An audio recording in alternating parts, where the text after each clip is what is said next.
is SMNI News Channel. Truth that matters.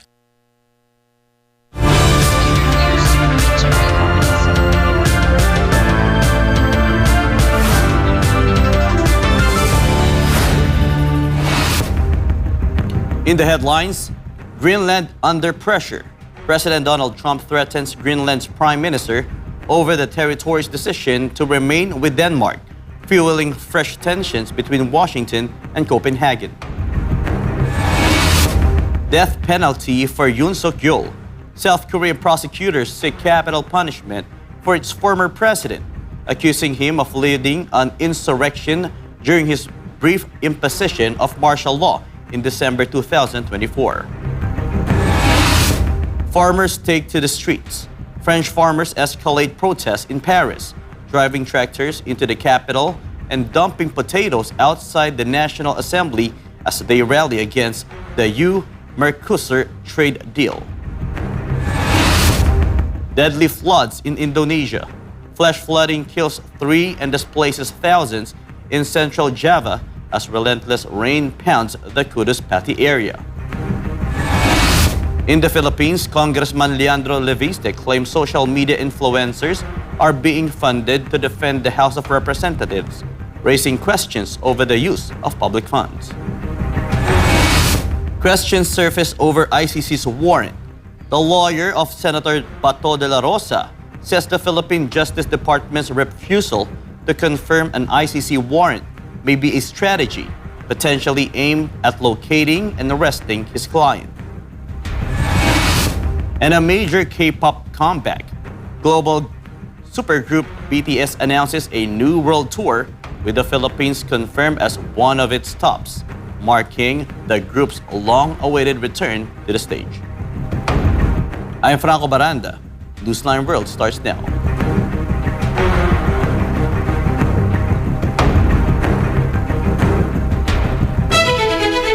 French farmers escalated protests in Paris, driving tractors into the capital and dumping potatoes outside the National Assembly to oppose an EU-Mercosur trade agreement they say threatens domestic agriculture and food sovereignty. This story from Valdivina Gracia. Hundreds of tractors rolled into central Paris for the second time in a week, with convoys reaching the Arc of Triumph despite restrictions imposed by authorities. Some vehicles carried banners warning of falling farm incomes and the long-term impact of trade liberalization in young farmers. The protests were organized by branches of the National Federation of Agricultural Holders Union, one of France's largest farm unions. Organizers said around 350 tractors took part in Tuesday's demonstration. Outside the National Assembly, farmers unloaded truckloads of potatoes across surrounding roads, planted union flags, and displayed protest signs calling for urgent protection of French agriculture. Police later pushed demonstrators back as crowds gathered near the Parliament building. The protests followed the provisional approval by EU member states to sign the EU-Mercosur trade deal after reaching the required threshold of 15 countries representing 65% of the bloc's population. France, Poland, Austria, Hungary, and Ireland voted against the proposal, while Belgium abstained. Negotiated over 25 years, the agreement would phase out most tariffs over 15 years, creating a free trade area of about 780 million people. Although signing is expected in Paraguay later this week, the deal will not take immediate effect. The agreement must still be approved by the European Parliament and ratified by Mercosur member states, a process expected to take several months as farmer protests across France show no sign of easing. Reporting for Newsline World, this is Valdivina Gracia, SMNA News. Hawaii's Kilauea volcano roars back to life, sending massive lava fountains skyward in its latest eruption since 2024. The eruption began on Tuesday. It's part of Kilauea's ongoing activity that has intensified in recent years. Locals reported seeing bright streams of lava lighting up the night sky, while authorities continue to monitor the volcano for potential hazards. Although no casualties have been reported, residents in nearby areas have been advised to stay alert as volcanic gases and lava flows pose risk to communities and infrastructure. Experts say Kilauea's frequent eruptions are a reminder of the volcano's persistent activity and the importance of disaster preparedness in Hawaii.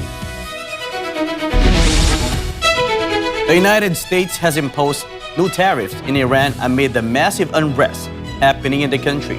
America also canceled official talks until the killings of protests stop. Almar Forzuelo tells us more. U.S. President Donald Trump has voiced strong support for protesters in Iran, threatening Iranian leaders and announcing new economic measures.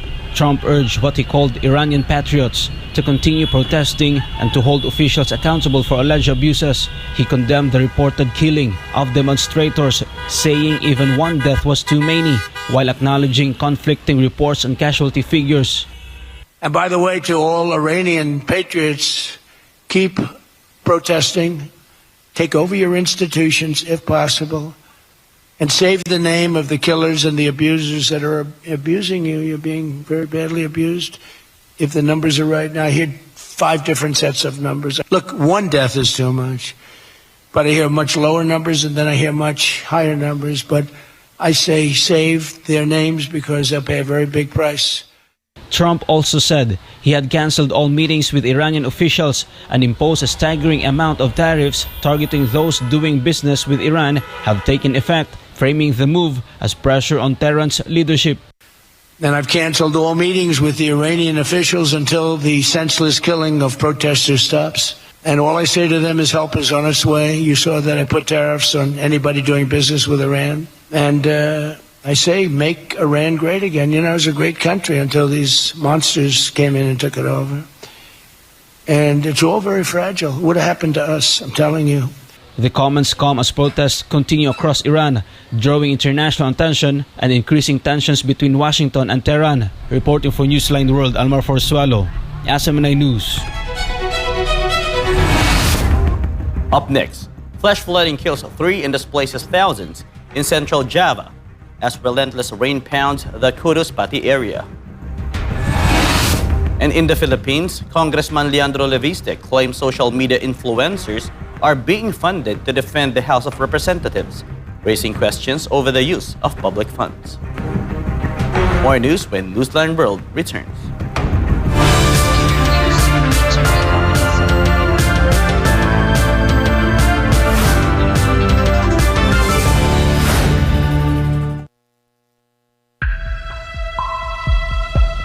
Sa kabila ng mga mas modernong kaalaman at teknolohiya, nananatiling matindi ang banta ng HIV sa Pilipinas.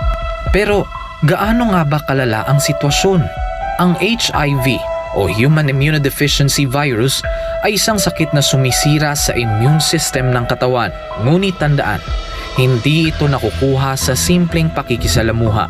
Hindi mo agad mararamdaman, pero unti-unti nitong pinapahina ang katawan. At kapag hindi naagapan, humahantong ito sa AIDS, ang huling yugto na impeksyon, kung saan halos wala ng panlaban ng katawan laban sa sakit. Patuloy na dumadami ang kaso ng sakit na ito sa Pilipinas. Isang nakababahalang pagtaas. Umabot na sa 500% ang itinaas ng HIV cases sa mga kabataang edad 15 hanggang 25. Ayon mismo sa Department of Health, 56 na bagong kaso ang naitatala kada araw sa bansa mula Enero hanggang Marso 2025. At ang pinakamatinding apektado, ang kalalakihan at kabataang Pilipino. Dahil dito, ang Pilipinas na ngayon ang may pinakamataas na bilang ng bagong kaso ng HIV sa buong Western Pacific region. Isang indikasyon ng lumulubahang sitwasyon. Kaya nananawagan ng Department of Health gawing opisyal at urgent ang laban sa HIV sa pamamagitan ng isang Public Health Emergency Declaration. Kalalakihan ng pangunahing apektado, 95% ng bagong kaso ay lalaki. Mahigit 1/3 ay kabataang nasa edad 15 hanggang 24.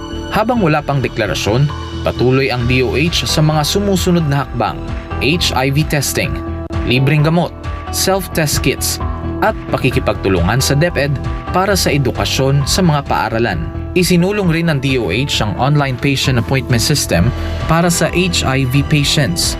Layunin nitong gawing mas madali at mas personal ang pag-access sa libreng gamutan at konsultasyon. Ayon sa schedule ng pasyente, ang HIV ay hindi tulad ng flu. Hindi ito basta naipapasa sa hangin. Ito ay naipapasa sa pamamagitan ng personal na desisyon. Kailangan din nating pagtuunan ng pansin ang ugali, disiplina, at personal na responsibilidad. Isang paalala mula sa SMNI.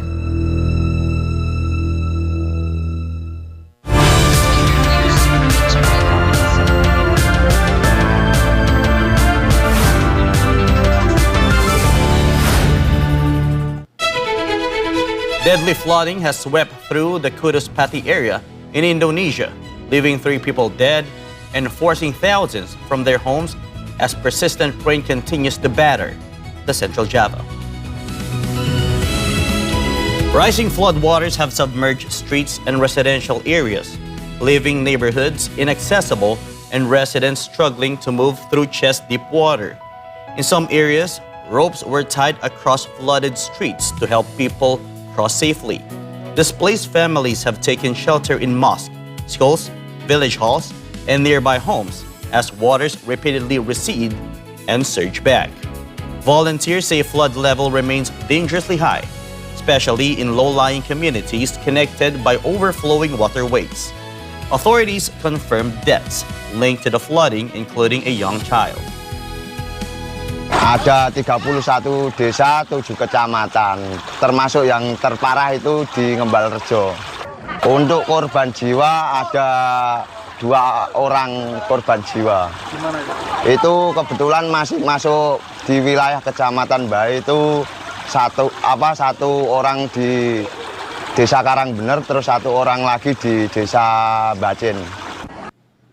Inside evacuation centers, families say repeated flooding has made returning home impossible. Many residents say their belongings have been destroyed with water repeatedly entering their homes. Residents blame non-stop rain and debris flowings downstream for worsening conditions. The Kudus Disaster Management Agency says flooding has affected 31 villages across 6 districts, displacing more than 1,000 people. An emergency status remains in effect as cleaning up and relief efforts continue, with officials warning that clogged waterways and ongoing rain could prolong the crisis. The planned impeachment case against Vice President Sara Duterte is unlikely to move forward amid the current negative trust ratings of President Ferdinand Bongbong Marcos Jr. A lawmaker has also issued statements regarding the impeachment. MJ Mondihar reports. The one-year impeachment ban against Vice President Sara Duterte is set to expire in February after the Supreme Court declared the earlier impeachment case against the official unconstitutional. Several weeks before the ban's expiration, Navota City Representative Toby Tiangco confirmed that there was indeed an exchange of money last year to push for the impeachment against the Vice President. A total of 215 lawmakers voted in favor of impeaching her. In an interview, Tiangco said that he was allegedly approached by 2 House leaders to convince President Marcos to approve the for later release or FLR. According to Tiangco, the said funds were allegedly promised to lawmakers who supported the impeachment. The for later release or FLR refers to allocations in the national budget that cannot be released without the president's approval. When asked whether many lawmakers would support a new impeachment effort, Tiangco said this is unlikely because there is no FLR in the 2026 national budget. However, if the impeachment is pursued, Tiangco said lawmakers would need to be incentivized to secure their support. In light of these developments, political analyst Professor Eric De Torres shared his assessment of what may happen in the House should an impeachment case be filed. Alam naman natin na Prof, ang impeachment nagsisimula po yan sa House of Representatives at hawak po nila ang Kamara ngayon. Prof. Well, hindi rin din ho natin yan masasabi. Although, ina-assume natin na hawak. Pero alam nyo, maraming po pwede pang mangyaring ihip ng hangin sa mga susunod na panahon. With the 2025 elections over and the current administration facing multiple corruption-related issues, Professor De Torres stressed that it would be difficult for the impeachment to gain enough political support. Lalo nga po yung terminong tinatawag natin na kung patuloy na sasadsad at pababa ang trust at approval rating ng ating Pangulo, mas mapapaaga yung term na quote-unquote lame duck. According to the political analyst, the president's -3 trust rating, which greeted Filipinos at the start of 2026, is also a major factor. Sinong politiko na re-electionist ng 2028 ang willing na magpa-endorso kung kung ganito ang bilang at hindi makabawi ang numero ng pangkasalukuyang administrasyon sa kanyang mga ginagawa? In the Torres assessment, some politicians may now choose to distance themselves from supporting the president, particularly on the issue of impeaching Vice President Sara Duterte. So, kiss of death yan. Lalo na, nag-iba yung dynamics ng politika ng kung paano mananalo ngayon sa nakalipas na nasaksihan natin yan nung 2022 at 2025 elections na kung saan prominente talaga ang base votes sa kada rehiyon at vote-rich areas na critical na magdi-deliver ng boto, mapasenador man o mga representante sa Kamara. Reporting for Newsline World, this has been MJ Mondeja, SMNA News. Portions of the House of Representatives budget are allegedly being funneled to individuals who defend the Constitution. This claim made by Batangas 1st District Representative Leandro Leviste regarding what he calls paid influencers. MJ Mondihar is back for more news. At the start of the new year, Batangas 1st District Representative Leandro Legarda Leviste questioned the alleged increase of 18.58 billion pesos in the House of Representatives maintenance and other operating expenses or MOOE under the 2026 national budget. In a Facebook post, Leviste compared the salary, bonuses, MOOE, and office budget of a congressman in 2025 and 2026. According to the young lawmaker, 4 million in 2025, the combined salary and MOOE of a congressman has allegedly increased to 22 million pesos in 2026. He also questioned the alleged 2 million Christmas bonus per congressman, to which several veteran lawmakers have defended. The additional funds were reportedly intended for holiday activities in the districts and assistance to constituents, as the public expects lawmakers to provide help during the Christmas season. I thank you for having me at magandang gabi po sa inyong lahat. In an interview in the program Vox Populi, Leviste further claimed that part of the House allocations he is questioning allegedly goes to a specific program. Meron din opisyal na programa ang Kongreso na CARE program para sa mga social media consultants. Nagte-training sila sa Kongreso tungkol sa ano yung ipapost nila sa Facebook para ipagtanggol ang kabutihan ng Kongreso. Leviste suspects that portions of the House budget may be going to online defenders of the institution. At ang lumalabas, ang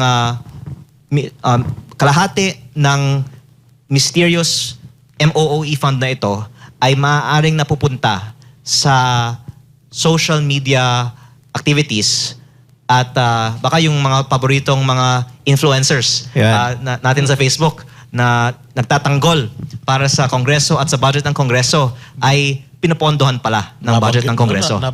According to a study by the University of Klagenfurt in Austria, the clout of social media influencers is not limited to simple opinion sharing.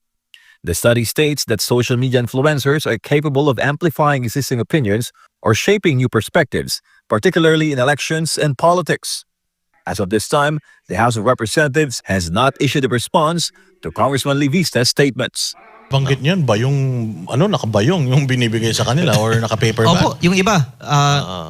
Mismong nagsabi sa akin na sila po ay binabayad ng cash sa supot o backpack.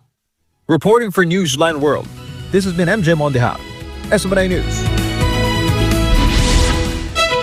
The Armed Forces of the Philippines clarified that it will not conduct a loyalty check within its ranks after an active duty officer withdrew his support for President Ferdinand Bongbong Marcos Jr. Almar Forswell tells us more.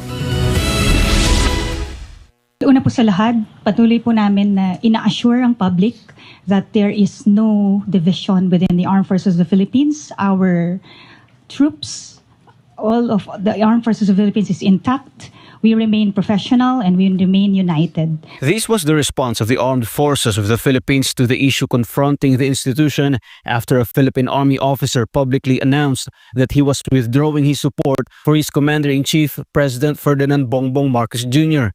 In recent days, a statement made by Colonel Audi Mungao circulated widely on social media in which he allegedly said that he no longer supports the president, claiming that the latter no longer has the capacity to lead the AFP.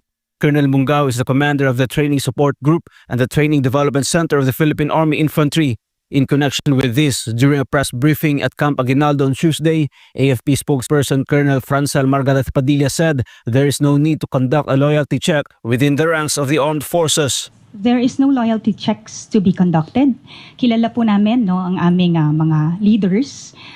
We know how our leaders conduct their own leadership skills. Nandiyan po yung pagtingin namin ng respeto po sa aming mga higher authorities. And each individual soldier po will adhere to the chain of command accordingly. At present, the AFP said it cannot yet determine what charges or penalties may be imposed on Colonel Mungao as the investigation is still ongoing. However, the military assured the public that all actions will be carried out with due process. With the case of Colonel Audi Mungao, it is currently under investigation. And the inquiry is ongoing as of this time. And because of that, it is premature to state any specific charges that will be filed as of this time. But definitely, the investigation will ensue, and we are assuring the public that due process will be accorded to the party, and the Armed Forces of the Philippines will conduct this in relation to existing rules and policies that are in place. For God and my beloved Philippines, Almar Forsualo, SMNI News.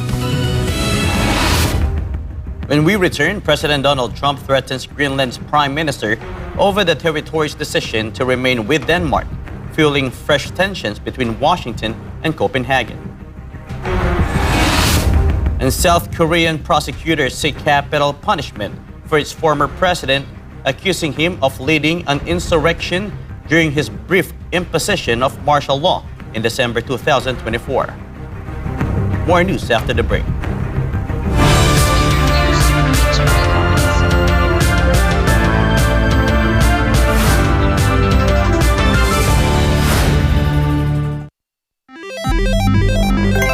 Isang pindot lang, pwede kang maka-jackpot. Mukhang masaya at easy money lang. Sa murang halaga, pwede ka na tumaya sa online gambling at e-casino apps. Mayroong sabong, slot machines, mahjong, poker at iba pa. Kailangan mo lang ng smartphone, e-wallet at internet. Pero ang aliw na ito, unti-unting nagiging bitag para sa mga Pilipino. Lalo na kung ang paborito mong artista o influencer ang mukha ng app. Mas madaling makaengganyo, diba? Parang safe naman kasi may kilalang mukha. Pero sa likod ng ngiti, sugal pa rin ang itinutulak. At syempre, mas madali ring ito. Walang pisikal na kasino o pasugalan. Walang kaharap, walang accountability. Kaya't mas lumalala ang adiksyon. Dagdag pa rito, maraming online gambling apps at walang regulasyon. Sa likod ng mga makukulay na interface at papremyo, nakatago ang problemang bumabalot ngayon sa bansa. Ang pagkalulong ng maraming Pilipino sa online gambling. Pwede maglaro kahit saan, kahit kailan, kahit sino, bata man o matanda, pwedeng malulong.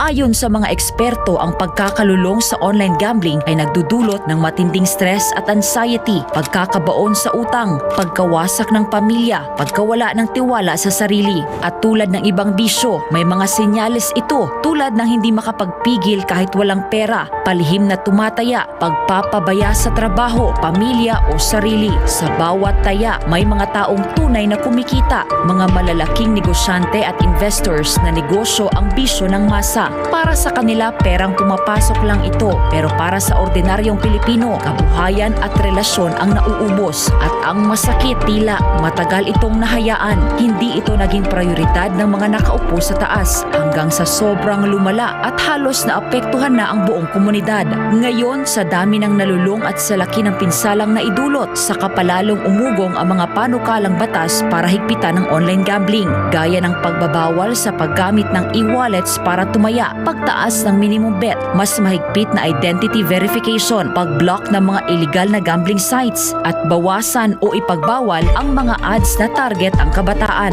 Maaari itong magmukhang laro lang, pero sa katotohanan, isa itong sugal sa kinabukasan. Ang kita na dapat sa mga pangunahing pangangailangan o ipon na uubos sa sugal. At sa mundo ng online gambling, mas madali kang matalo kaysa manalo. Huwag hayaang sugal ang magdikta sa iyong buhay. Isang paalala mula sa SMNI.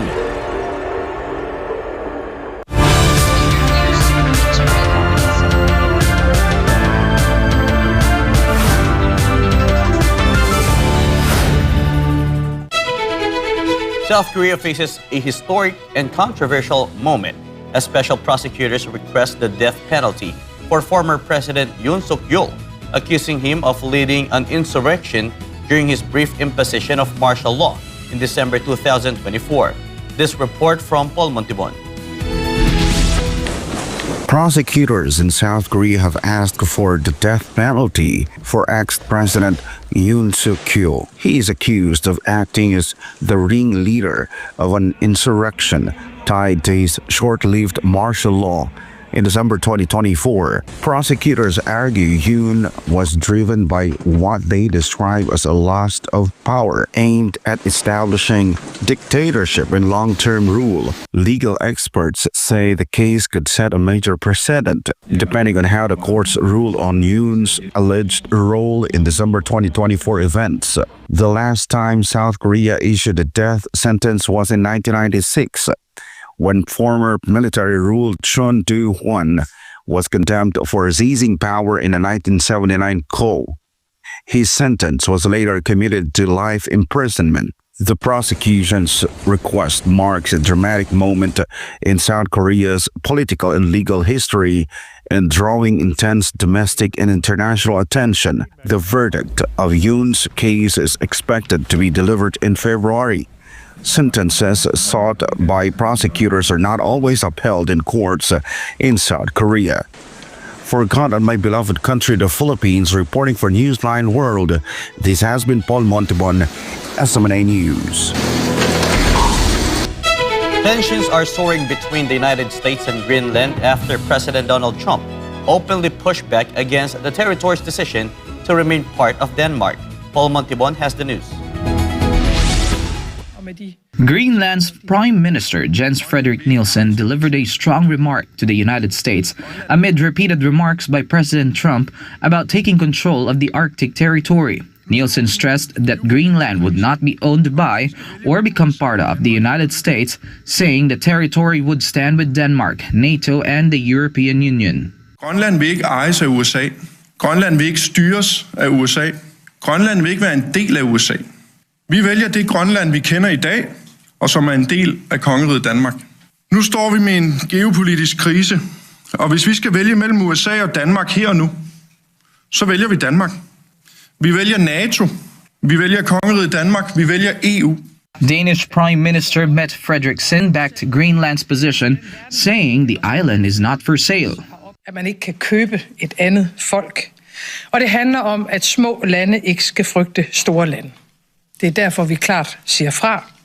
Og det er derfor, at mange allierede gør det samme i Norden, i Europa og i resten af verden. But President Trump since remarks and gave a warning.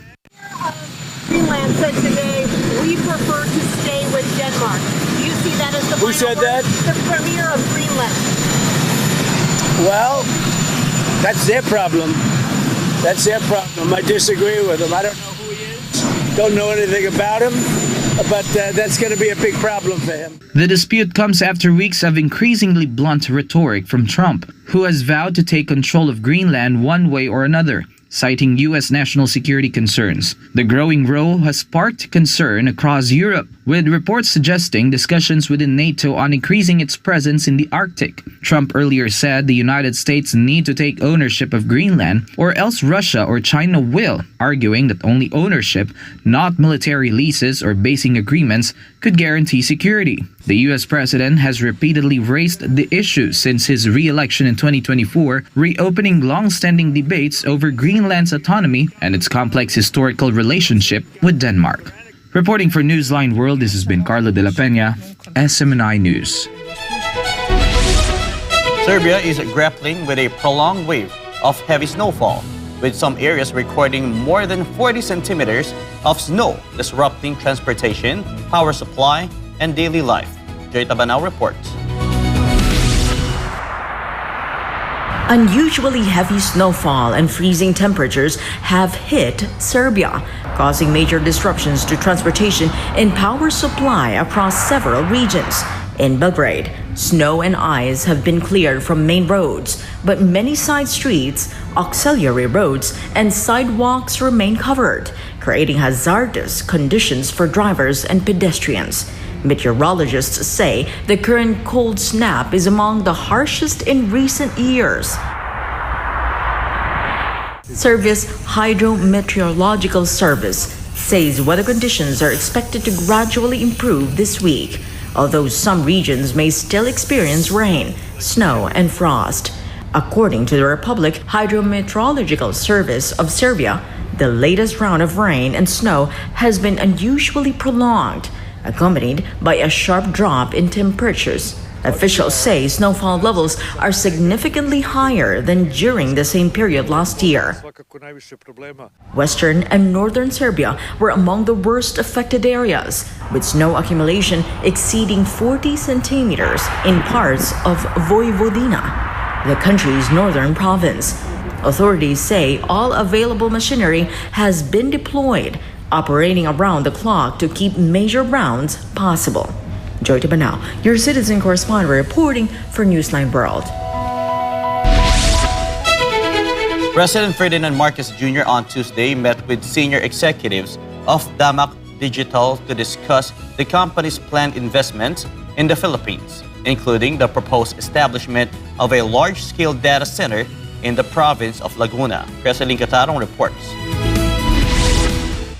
The meeting was held at the Emirates Palace Mandarin Oriental Hotel in Abu Dhabi, where President Ferdinand Marcos Jr., together with several cabinet members, met with Damac Digital founder and chairman Hussein Sajwani and other company officials. Discussions centered on potential collaboration in strengthening the Philippines' digital infrastructure, with both sides highlighting the country's growing potential as a regional hub for data centers, cloud services, and artificial intelligence-driven technologies. Marcos Jr. welcomed planned investment, expressing enthusiasm over the proposal to build what is envisioned as the largest data center in the country. The meeting formed part of the president's two-day working visit to Abu Dhabi, which also included his participation in the Abu Dhabi Sustainability Week 2026 Summit and the signing of the Comprehensive Economic Partnership Agreement. Among those present at the meeting were Trade and Industry Secretary Maria Cristina Roque, Information and Communications Technology Secretary Henry Aguda, Finance Acting Secretary Frederick Go, Presidential Communications Office Acting Secretary Dave Gomez, Philippine Ambassador to the United Arab Emirates Alfonso Ver, Presidential Special Envoy to the UAE for Trade and Investment Katharina U. Pimentel.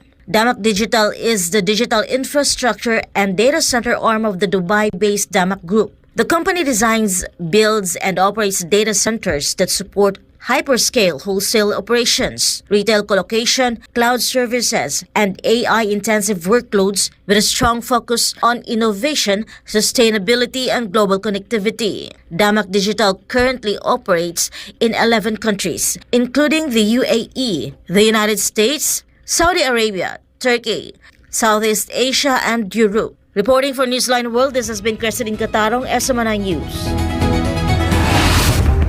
When we come back, questions surface over ICC's warrant. The lawyer of Senator Ronald Bato Dela Rosa says the Philippine Justice Department's refusal to confirm an ICC warrant may be a strategy, potentially aimed at locating and arresting his client. And a major K-pop comeback. Global supergroup BTS announces a new world tour with the Philippines confirmed as one of its stops, marking the group's long-awaited return to the stage. Newsline World will be back after the break.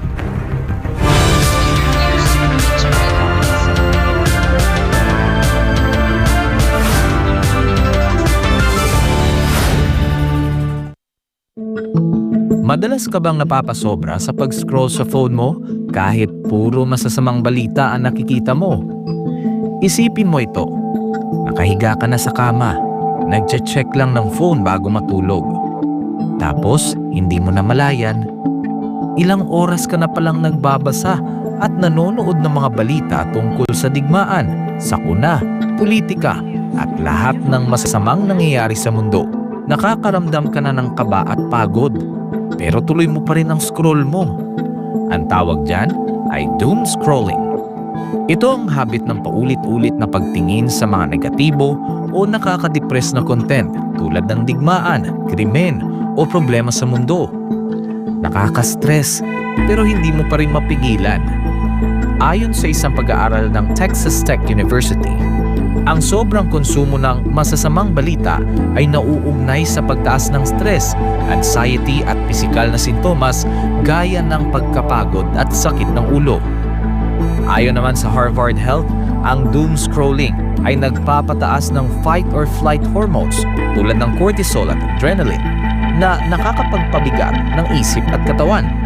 Nakakaapekto ito sa iyong mood, tulog at maging sa mental at physical health mo. At kapag naman puro memes at random na content ang pinapanood mo ng sunod-sunod hanggang sa mawalan ka na ng gana na mag-isip at gumawa ng iba pang gawain, ang tawag naman dyan ay brain rot. Sa Gen Z at tinatawag na internet culture, ang brain rot ay overconsumption o sobrang tagal na panonood ng paulit-ulit, mababaw, magulo o walang saysay na content online hanggang sa parang manhid na ang utak mo. Kapag nasobrahan, syempre, nakakasama. Nawawalan ka na ng focus, nawawala ang motivation, hirap mag-isip ng malalim, parang lutang o foggy ang utak. Masaya sa simula, pero kapag sobra, napapagod ang isip mo. Nahihirapang mag-concentrate at parang lutang. Mas delikado pa ito sa mga bata dahil ang utak nila ay nasa proseso pa ng pag-develop. Kaya mas malakas ang epekto ng doom scrolling at brain rot sa kanila. Maaaring makaapekto sa pag-aaral, pag-iisip at pakikitungo sa iba. Ang higit sa 4 na oras ng screen time araw-araw sa mga kabataan ay konektado sa 35 to 88% na mas mataas na posibilidad ng depresyon, anxiety at stress. Base ito sa isang malawakang pag-aaral sa Brazil. Kaya, maging balanse.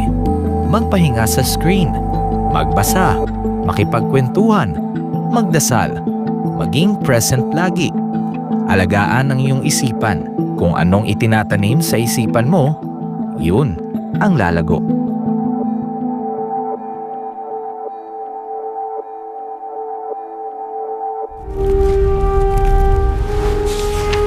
Pasasaan pa ang kalayaan kung ang mga alipin ngayon ay sila din naman mang-aalipin bukas.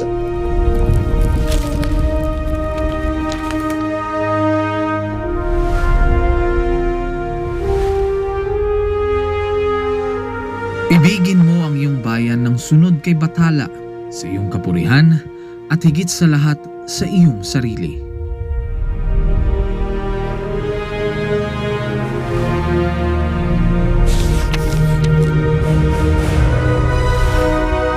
Hindi natin mapapalaya ang ating mga sarili maliban kung sumulong tayo na nagkakaisa sa iisang hangarin. Ang tunay na makabayan ay ang tumutupad ng pagpapabuti ng kanyang mga kapwa, gaano man kaaba ang kanyang katungkulan. Naway magsilbing paalala ang kanilang mga salita upang lalo nating mahalin at tapat na paglingkuran ang minamahal nating inang bayan.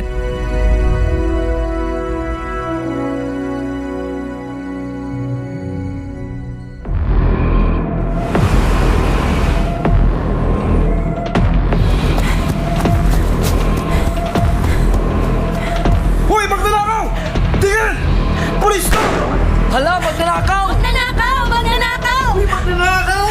Magnanakaw! Magnanakaw! Ano kayang gagawin ko? Ipamimigay ko yung konti para tumigil sila sa pag-iingay. Pare, magnanakaw, namimigay ng pera. Eto ang sayo. Wow, ang bait ng magnanakaw. Eto naman sayo. Kuya, yung share eto ko.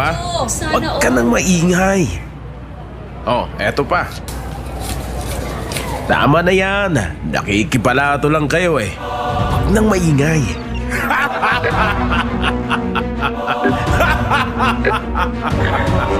Di ba?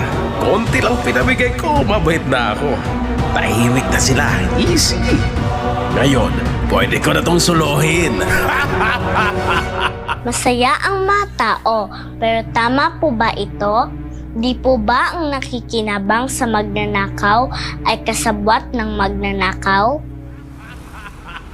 Ikaw, kinukonsenti mo ba ang legal na korupsyon?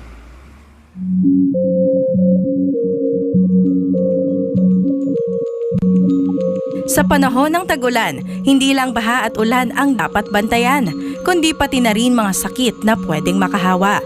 At dahil ngayon ay rainy season, nagbabala ang Department of Health laban sa tinatawag na wild diseases. 4 na klase ng sakit na karaniwang nakukuha ng tao tuwing maulan. Ito ang W o waterborne diseases, gaya ng pagdudumi o gastroenteritis. I o influenza-like illnesses, gaya ng sipon, ubo at lagnat. L o leptospirosis, na maaaring makuha mula sa ihi ng mga daga sa baha. At D o dengue, na dala ng mga lamok. Kapag baha, mas mabilis kumalat ang mikrobyo. Kaya't ugaliin ang paghuhugas ng kamay at agad maligo matapos lumusong sa baha. Ano ang dapat gawin para maiwasan ang wild diseases? Tumutok sa weather updates. Magsuot ng kapote at bota. Siguraduhing malinis ang iniinom na tubig. Agad kumonsulta sa health center kung may nararamdamang sintomas. Mainam din gawin ang 40 o ang taob, taktak, tuyo at takip para maiwasan ang dengue sa bahay at komunidad. Maglinis, magmasid, mag-ingat. Labanan ang wild diseases ngayong tag-ulan. Ang paalalang ito ay hatid sa inyo ng SMNI.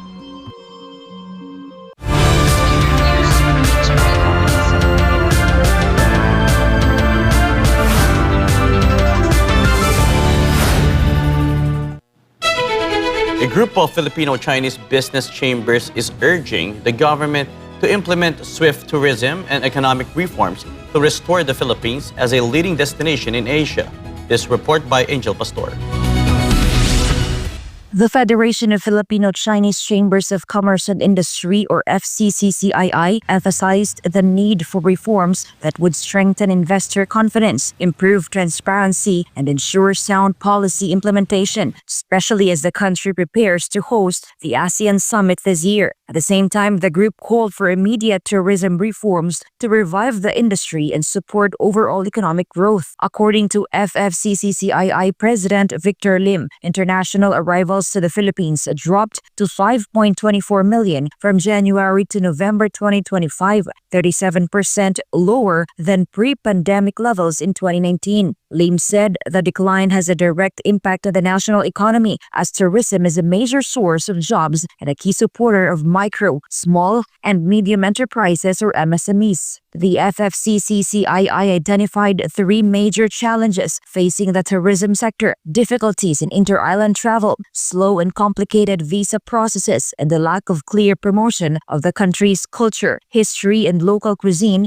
in the global market. In response, the group proposed the adoption of ASEAN competitive visa policies to speed up tourist entry, modernization of airports, and stronger inter-island connectivity, and more aggressive promotion of the Philippine experience focused on culture, history, and local food. Lim said the group is ready to work with the government and the private sector to make tourism a primary driver of employment and national development. The group stressed that incremental changes are no longer enough, calling for urgent and decisive action to re-establish the Philippines as a premier tourism destination in Asia. Reporting for Newsline World, this has been Angel Pastor, SMNI News.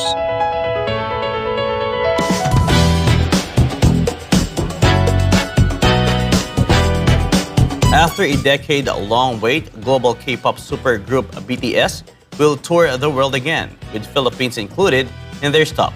Meanwhile, singer-songwriter EJ is celebrating a major career milestone after winning Best Original Song at the Golden Globes for Golden from the film K-pop Demon Hunters. Blake Ann has the details. It's been a long wait for Filipino fans, and now the countdown finally begins. Global K-pop sensation BTS is officially returning to the Philippines as part of their upcoming world tour in 2027. Big Hit Music announced in the group's official social media platforms that BTS will perform in Manila on March 13 and 14, 2027. The two-day concert marks the group's first return to the country in a decade, sparking excitement among Filipino armies nationwide.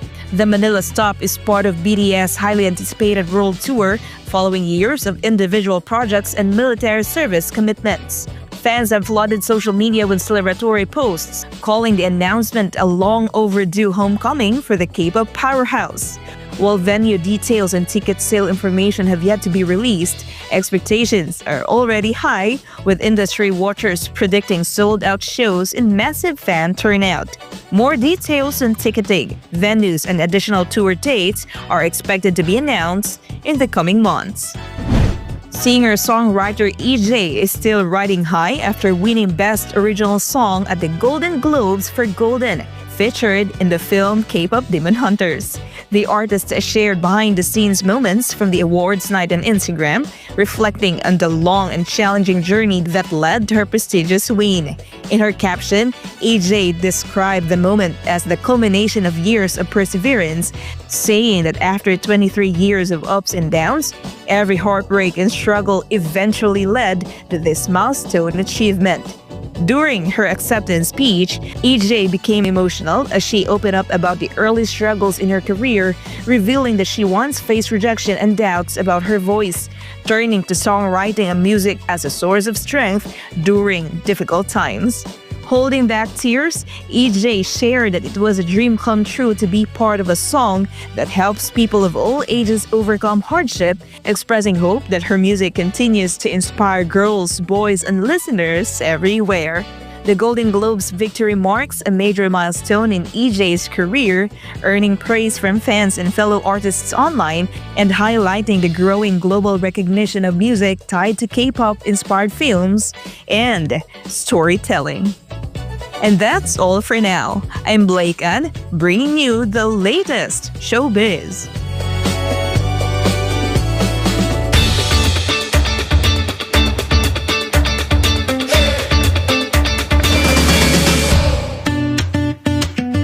China has taken a major step in offshore wind power, installing the most powerful wind turbine ever built.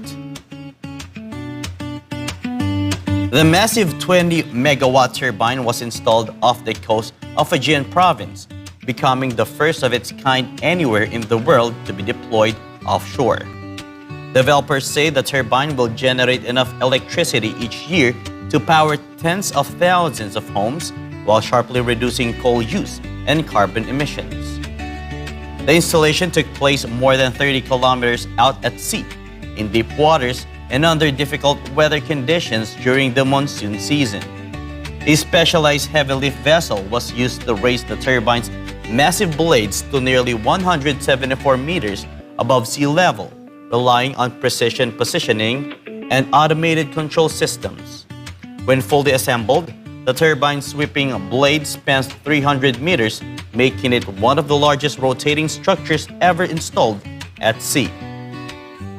China Three Gorges Corporation says the project reflects advances in domestic manufacturing and engineering, with all core components developed within the country. The turbine forms part of China's broader push to expand renewable energy capacity and reduce dependence on fossil fuels.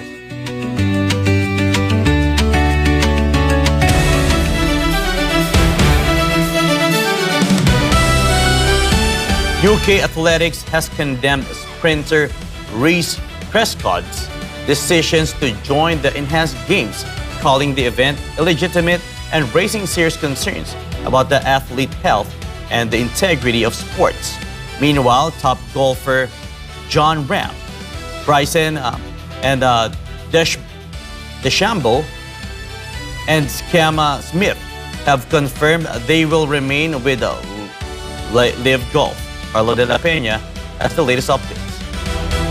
The sport's national governing body was disappointed by Prescott's involvement in competition, which allows medically supervised use of substances banned in traditional athletics. UK Athletics warned that events promoting enhancement place short-term performance gains ahead of long-term athlete welfare, a stance it said directly conflicts with the principles of clean sport.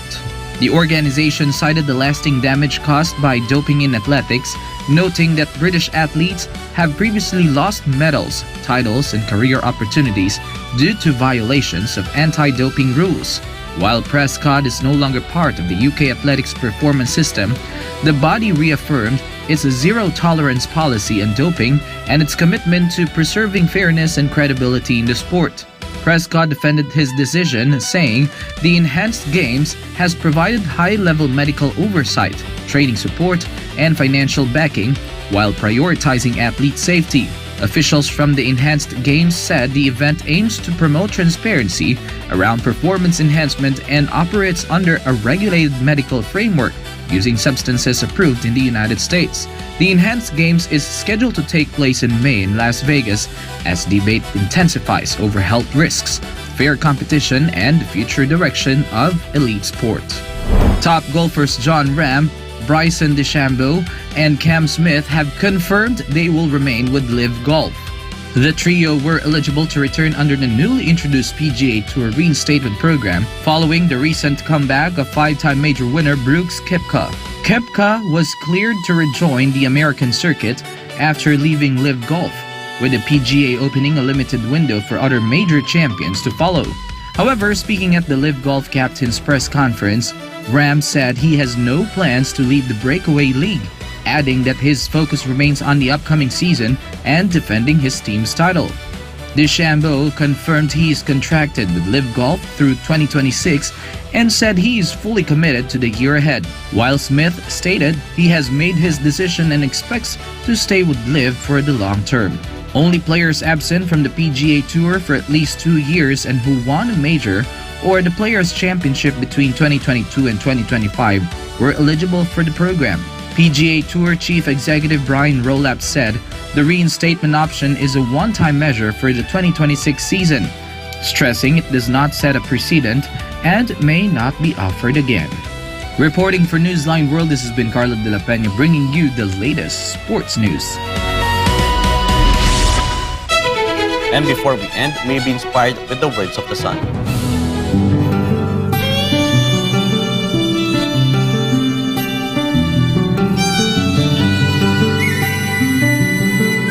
Start strong, finish strong. Quitting is not an option.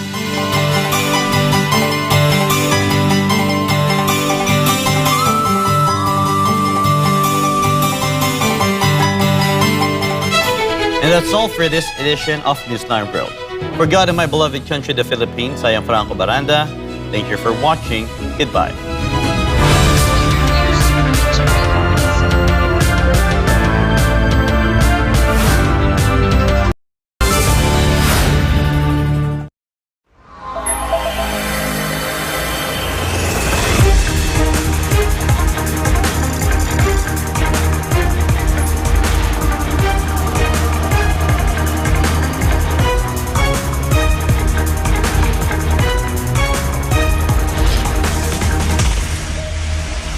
This is SMNI News Channel. Truth that matters.